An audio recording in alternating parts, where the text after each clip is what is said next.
অসমত বিশেষকৈ একো মূৰ্তি দেখা নাযায় আৰু ইয়াত কিহক মানে পূজা কৰা হয়? হাবুং অৰ্থটো হ'ল এখন বহল ঠাই। হাঁহ মানে 500 বুজায়, বুং মানে অকণমান 10 শ্ৰেণীকা খাল থকা জেগা। মূৰ্তি আমাৰ নাই। আমি তেনেকৈ আমি পাতোঁ, যেনেকৈ আমাৰ কাইচেং আছে, কুকুৰা আছে, আমাৰ ড্ৰেগন আছে, অষ্টকোণ সেই ঘৰ আছে আমাৰ ৰেণ্ট। আমাৰ তেনেহ'লে এতিয়া চলি আছে। ইয়াত কোনজন ৰজাই ৰাজত্ব কৰিছিলে? হাবুঙত কি পূজা কৰা হয়? আৰু সেই প্ৰশ্নটো আজি এখেতৰ পৰা মই জানিবলৈ চেষ্টা কৰিম। আচলতে ময়ো নাজানো যে হাবুঙত কিহৰ পূজা কৰা হয়, আৰু সেয়েহে আপোনালোকক অকণমান জনাবলৈ চেষ্টা কৰিম। আজি এখেত মোৰ লগত আছে। আপোনাৰ নামটো কৈ দিলে ভাল লাগিব। মনচাও যজ্ঞেশ্বৰ লিগিয়া। মই তাই শিল্পী পেঞ্চনাৰ, 3টা বঁটা পাব, হেমবুঢ়াগড় বঁটা, পণ্ডিত টেঙামোহনৰ বঁটা আৰু তাই এখন গৌৰৱ বঁটা। এতিয়া আপোনাৰ পৰা মই সেই যোনজন মানুহে মোক প্ৰশ্ন কৰিছিলে যে অসমত বিশেষকৈ একো মূৰ্তি দেখা নাযায় আৰু ইয়াত কিহক মানে পূজা কৰা হয়? এতিয়া মই ক'বলৈ গৈছোঁ মংগল সিংহাম টাংলাই ৰাউতাই ফুংকুন তাও বৈকম তিনাই হাবুং চেঙা কপিলে তাও চুচুত খমোৱা তুৰু পাকমিনি যেন মাথুক মাবল। হাবুং, হাফুন আৰু আহোম, এই 3টা অৰ্থ আছে। ইয়াৰ শব্দ হ'ল হাবুং অৰ্থটো হ'ল এখন বহল ঠাই। হাঁহ মানে 500 বুজায়, বুং মানে অকণমান 10 শ্ৰেণীকা খাল থকা জেগা, সেই গতিকে হাবুং বুলি কোৱা হয়। হাবুং মানে 5 নম্বৰ। তেখেতে চাউলুং চুকাফাই পৰা যেতিয়া 1228 আহিছিলে, প্ৰথম দৈকা ৰঙত আছিলে। দৈ মানে পৰ্বত, কাও মানে ৰং মানে লগোৱা, য'ত 9টা পৰ্বত লগ লাগে তাক দৈকা ৰং বুলি কোৱা হয়। তৃতীয় পাইছিলেহি পাটকাই, পাত মানে কটা, কাই মানে কুকুৰা, দৈ মানে পৰ্বত, কুকুৰা কটা পৰ্বত। তৃতীয় পাইছিলে খামজাং, খামজাং মানে অতি পবিত্ৰ বৰ সোণালী জেগা আছিলে। তাৰপৰা চতুৰ্থ পাইছিলে টিপাম, টি মানে ঠাই, পাম মানে বাম খেতি কৰা জেগা আছিলে। তাত তেখেতে 1229 তেখেতে প্ৰথম ৰাজধানী। দ্বিতীয় পাইছিলে হাবুং, হাঁহ মানে 5 নম্বৰ তেখেতে ইয়াত পাইছিলে। আৰু হাঁহ মানে 5, ইয়াত 5জন ৰজাই ককাতল দিছিলে। নগাই দিছিলে, বড়োৱে দিছিলে, মৰাণে দিছিলে, চুতীয়াই দিছিলে আৰু বৰাহীয়ে দিলে। এই 5জনৰ 5খন নদীও আছে। দিহং, দিবাং, লোহিত নামচোন, আনোৱাৰ, তেনেকৈ 5খন নদীও আছে, 5টা চুকো আছে, 5খন বিলো আছে। গতিকে সেই হাবুং। তাৰপিছতে আহিলে আহোম। আহোম অৰ্থটো হ'ল যেতিয়া চাউলুং চুকাফা আহিছিলে 1228 খ্ৰীষ্টাব্দত, ইয়াত 1240ত প্ৰতিষ্ঠা কৰিলে 285 বিঘা মাটি তেখেতৰ নেতৃত্বত এতিয়া এই মন্দিৰত আছে। আমাৰ মন্দিৰ বুলি নকয়, আমাৰ চেংৰেং বুলি কয়, য'ত যি শক্তি থকা জেগা। গতিকে তেখেতে আহি ইয়াত থকাৰ পাছত সকলোকে আদৰি লৈছিল। আহোম মানে সকলোকে আদৰি লৈছে। হোম মানে সমাজ।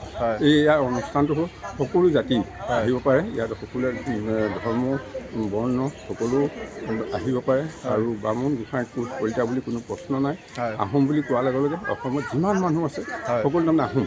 গতিকে আহোম, হাবুং, হাফুন, আহোম। হাফুন, হাফুন হ'ল আমি এতিয়া যিটো পূজাৰ কথা মোক প্ৰশ্ন কৰিছে, মই এতিয়া উত্তৰ দিব বিচাৰিছোঁ। হাফুন, হাফুন মানে হ'ল হাঁহ মানে 5, ফুন মানে শৰাই। প্ৰথমখন শৰাই হ'ল লেংডন। লেংডন হ'ল আমাৰ মুংফী অধুপতি।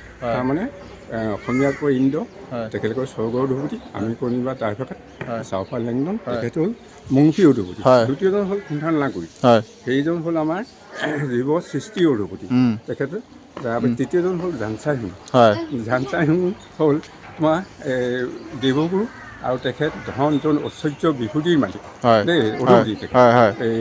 তৃতীয়জন। চতুৰ্থজন হ'ল লাৰেং।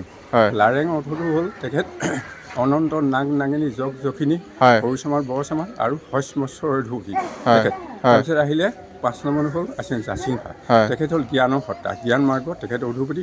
গতিকে হাফুন মানে হ'ল ইয়াত তাৰমানে চাউলুং চুকাফাই যেতিয়া 1240 প্ৰতিষ্ঠা কৰিলে, 5জন দেৱতাক ইয়াত স্থাপন কৰিছে জাগ্ৰতকৈ।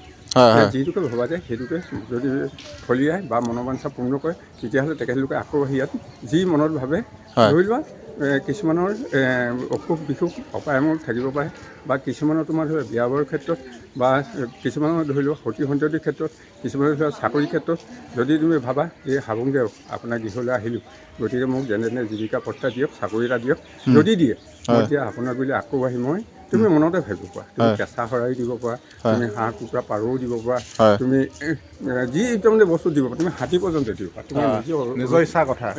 তুমি চেং লগা পুখুৰী এটা খোজকাঢ়ি দিওঁ বলক। চেং লগা পুখুৰী আছে, অকণমান আগতে চেং লগা পুখুৰী আছে। আৰু এই অনুষ্ঠান যেতিয়া তেখেতে 1240ত আহি 4 বছৰ থাকিল, তেখেতে ইয়াত দৰ দেখি নাথাকি গুচি গ'ল। ছোৱালী ওচৰত গুচি গৈ তেখেতে চৰাইদেউত মই ৰাজধানী পাতিলে 1253 চনত।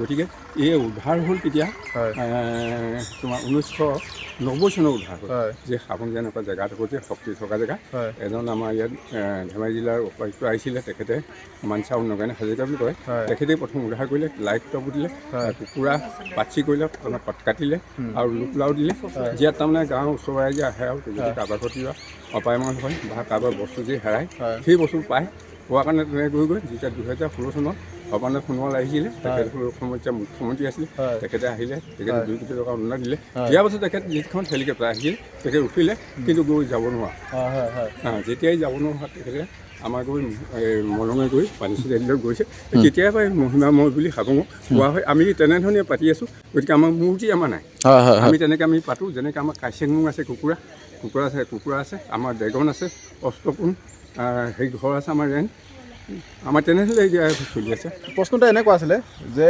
আহোমসকলেতো সোমদেৱ পূজা কৰে বুলি জানো হ'ব ৰ'বা কৈছোঁ মই হয় হাঁহখনৰ লগতে হয় ইয়াত সোমদেৱকো প্ৰতিষ্ঠা কৰা আছে হয় এনায়কে দি পঠিয়াইছিলে হয় এনায়কৰ নাম থাউকেন মুং তেখেতে দিছিলে কেলৈ সোমদেৱ সোমচেং বুলি কওঁ হয় আমি সোমচেং বুলি কওঁ তাৰ ভাষাত কিন্তু হয় সোমদেৱ মানে দেউটো এইটো অসমীয়া ভাষা হয় ইয়াতে প্ৰতিষ্ঠা কৰা জাগ্ৰত হৈছে প্ৰতিষ্ঠা কৰা আছে এনায়কে দিছিলে কেলৈ দুখন আৰু হেংদাঙো দি পঠিয়াইছিলে হেংদাং দিছিলে এখন হেংদাং তোমাৰ টুকুৰাইলে চৰাই মাছ কাছ ধৰিব পাৰে হয় এখন হেংদাং যেনিয়ে সোমাই থয় তাৰমানে ধাৰটো সেই তেনিয়ে মানে যিসকলে মানে ভাবে বা যুদ্ধ কৰিবলৈ বা তোমাৰ হেৰি কৰিবলৈ আক্ৰমণ কৰিবলৈ তেখেতলোকৰ তাৰমানে সেই ধাৰটোৱে তাৰমানে বস মানি তেখেতলোকৰ বস মানি তোমাৰ হেৰিৰ লগত আমাৰ লগত তাৰমানে আহোমৰ লগত হেৰি কৰি আছিলে বুজিছানে আৰু যে সোমদেৱটো এনায়কে দিব থাউকান মুঙে এই যদি বিগত থাকে তেতিয়াহ'লে কোনোদিন ধন জন ঐশ্বৰ্য বিধ নুঠুছে সেই তেনেধৰণে ইয়াত শক্তিটো আছে আৰু এটা প্ৰশ্ন সেই প্ৰশ্নটো হৈছে ইয়াত কোনজন ৰজাই ৰাজত্ব কৰিছিলে হ'ব যেতিয়া চাউলুং চুকাফা আহিছিলে হয় 1228 আহিছিলে 15 চন তেখেতে মং মাৰণি এৰি আহিছিলে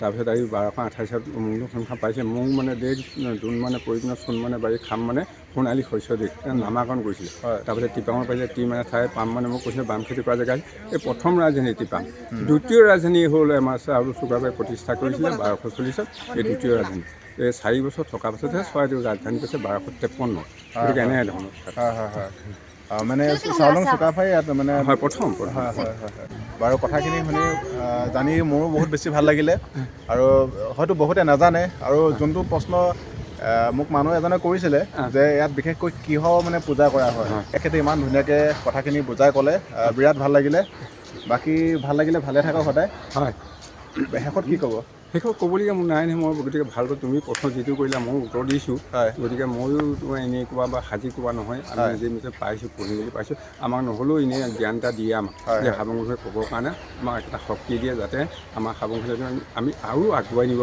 পাৰোঁ সকলোৱে যে সহায় সহযোগ কৰে আমি সকলোকে কৈছোঁ যে আপোনালোকে আহক হাবুং চাই যাওক যিসকলে প্ৰশ্ন কৰিছে তেখেতলোকো আহক চাই যাওক আমাৰ ইয়াত মূৰ্তি নাপায় কিন্তু উচ্চাৰণটো হৈ থাকে হাফোন বুলি হাবুং হাফোন আহোম এই তিনিটা প্ৰশ্ন আৰু সোমদেৱ বুলি কোৱা প্ৰশ্নটো হ'ল দেৱশক্তি ইয়াতে আমি স্থাপন কৰা 5জনক স্থাপন কৰা আছে গতিকে আপোনালোকে আহক মই ক'ব বিচাৰিছোঁ হয় বাৰু আপোনালৈ অশেষ ধন্যবাদ কথাখিনি জানি বিৰাট ভাল লাগিলে এইখিনি কথা মোৰ লগতে গোটেই অসমবাসীয়ে যিখিনি মানুহে মোৰ ভিডিঅ' চায় তেওঁলোকেও কথাখিনি গম পাব গতিকে আপোনাক ধন্যবাদ জনালোঁ ৱেলকাম